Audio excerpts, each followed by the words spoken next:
YouTube থেকে আমার মেইলে একটা মেইল আসে। তো মেইলটাতে বলতেছে we receive a copyright removal request for your video base on applicable copyright law we remove your video from YouTube. তো এই চ্যানেলে একটা কপিরাইট স্ট্রিক আসে, এই কোম্পানি থেকে এই চ্যানেলে একটা কপিরাইট স্ট্রিক দিয়েছে। তো আপনাদেরও অনেক সময় এরকম কপিরাইট স্ট্রিক আসতে পারে। তো এখানে ভয় পাওয়ার কোনো কারণ নেই। কপিরাইট স্ট্রিক আসলে আপনারা কিভাবে এটা রিমুভ করবেন, তো এই ভিডিওতে আমরা সেটাই দেখব। তো কপিরাইট বিভিন্ন কারণে আসতে পারে। যদি আপনি অন্য কারো ভিডিও সরাসরি আপনার ইউটিউবে ইউজ করেন, সেক্ষেত্রেও কপিরাইট আসতে পারে। তো এখান থেকে আমরা যদি ইউটিউব ড্যাশবোর্ডে আসি, তো এখান থেকে দেখতে পাবেন উপরের দিকে channel violations active copyright strike 1। এখানে তারপরে এখানে important notification your video remove from YouTube. তো এখান থেকে কপিরাইট স্ট্রিকটা দেওয়ার পরে এরকম ইম্পর্টেন্ট নোটিফিকেশনটা এখানে শো করাই দিছে। যাই হোক, এখানে যদি ক্লিক করেন আপনার অ্যাক্টিভ নোটিফিকেশন স্ট্রিক্স, এটাতে ক্লিক করলে এরকম আপনার একটা পেজ শো হবে। তো আজকের ডেট এখানে শো করাই দিয়েছে। তো এই ডেটে আপনি কপিরাইট স্ট্রিকটা পেয়েছেন। তো এটার এক্সপায়ারেশন ডেট হচ্ছে অক্টোবর 29। যদি আপনি কপিরাইট স্কুল এটা কমপ্লিট করেন তাহলে এটা অক্টোবর 29-এর মধ্যে এটা আপনার চ্যানেল থেকে রিমুভ হয়ে যাবে অটোমেটিক। তারপরে এখানে সিলেক্ট অ্যাকশন, এখানে যদি আপনি ক্লিক করেন তাহলে এখানে আপনার আবার দুইটা অপশন দেখতে পাবেন। এটা থেকেও আপনি কপিরাইট স্ট্রিকটা রিমুভ করতে পারবেন, আবার এইটা থেকেও পারবেন। তবে এই দুইটার মধ্যে অনেক পার্থক্য আছে। তো পার্থক্যটা হচ্ছে এটা আপনার যে কপিরাইট স্ট্রিক দিছে আপনার চ্যানেলে, তার সাথে যোগাযোগ করার একটা ইমেল অ্যাড্রেস এখানে দিয়ে দিছে। যে ভিডিওটাতে আপনার কপিরাইট স্ট্রিক দিছে ওই ভিডিওটার সম্পূর্ণ মালিকানাধীন যদি আপনি হন, সেক্ষেত্রে আপনি এইটা থেকে ওইটা কপিরাইট স্ট্রিকটা রিমুভ করতে পারবেন। তো এখানে সাবমিট কাউন্টার নোটিফিকেশন, এটা শুধুমাত্র আপনার নিজস্ব কন্টেন্ট হলে সেক্ষেত্রে এটা ইউজ করবেন, অন্যথায় ইউজ করার প্রয়োজন নাই।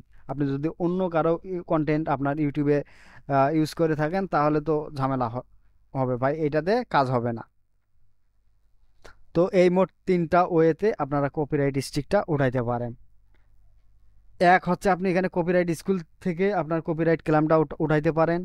দুই হচ্ছে এখান থেকে আপনি সিলেক্ট অ্যাকশনে ক্লিক করে তার সাথে যোগাযোগ করে আপনি কপিরাইট স্ট্রিকটা উঠাইতে পারেন। তিন, আপনার নিজস্ব কন্টেন্ট হলে এখান থেকে সাবমিট কাউন্টার নোটিফিকেশন দিয়েও আপনি কিন্তু কপিরাইট স্ট্রিকটা উঠাইতে পারেন। চ্যানেলে যদি কপিরাইট স্ট্রিক আসে তো এই তিনভাবে আপনি কপিরাইট স্ট্রিকটা উঠাইতে পারেন। তো এখানে সর্বপ্রথম তার সাথে যোগাযোগ করে কপিরাইট স্ট্রিকটা উঠানোর রিকোয়েস্ট করতে পারেন। তো আমরা এটা এখান থেকে তার ইমেলটা কপি করে নিলাম। কপি করে নেওয়ার পর আপনি আপনার মেইলে যাবেন। মেইলে যাওয়ার পর এখান থেকে কম্পোজে ক্লিক করে এখানে মেইলটা বসায় দিবেন। তো অবশ্যই আপনাকে এখানে সাবজেক্ট দিতে হবে, বডি দিতে হবে, তাকে রিকোয়েস্ট করতে হবে। তো এখানে আমি একটা মেইল আগে থেকেই লিখে রেখেছি। চাইলে এইভাবেও আপনারা মেইল পাঠাইতে পারেন।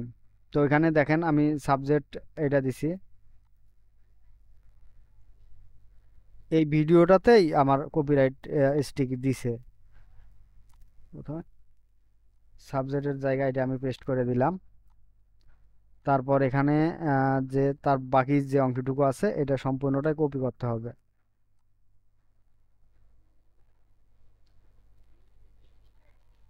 ইমেল ঠিকানা দেওয়া লাগবে না, এখান থেকে এটা কপি করে নেবেন। কপি করে নেওয়ার পর এখানে পেস্ট করে দেবেন। পেস্ট করে দেওয়ার পর অবশ্যই আরেকবার ভালো করে চেক করে দিবেন।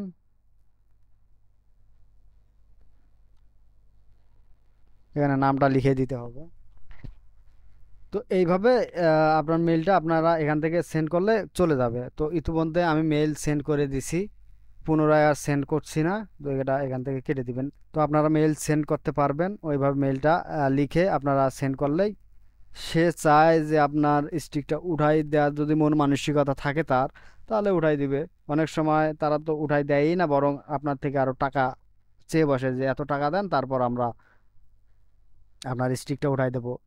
তো এখানে মেল দিলেই যে আপনার স্টিকটা তারা উঠাই দিবে এমন নাও হইতে পারে, আবার অনেক সময় হয়। তো এখানে মেল দিয়ে দিবেন, যদি সে সহৃদয়বান ব্যক্তি হয় তাহলে আপনার স্ট্রিকটা উঠাই দিতে পারে। আবার অনেক সময় তারা কোনো রেসপন্সই করে না। তো এখানে রেসপন্স করুক বা না করুক, আপনি এখানে যে প্রথম অপশনটা আছে এখানে আসবেন, কপিরাইট স্কুলস যে এটা আছে, এটা থেকে আপনি 3 মাস পরে এটা রিমুভ করতে পারবেন। তো এটা রিমুভ হওয়ার জন্য আপনাকে অবশ্যই 3 মাস বা 90 দিন ওয়েট করতে হবে। তো আশা করি ভিডিওটি বুঝতে পেরেছেন। ভিডিওটি দেখার জন্য আপনাকে অনেক অনেক ধন্যবাদ।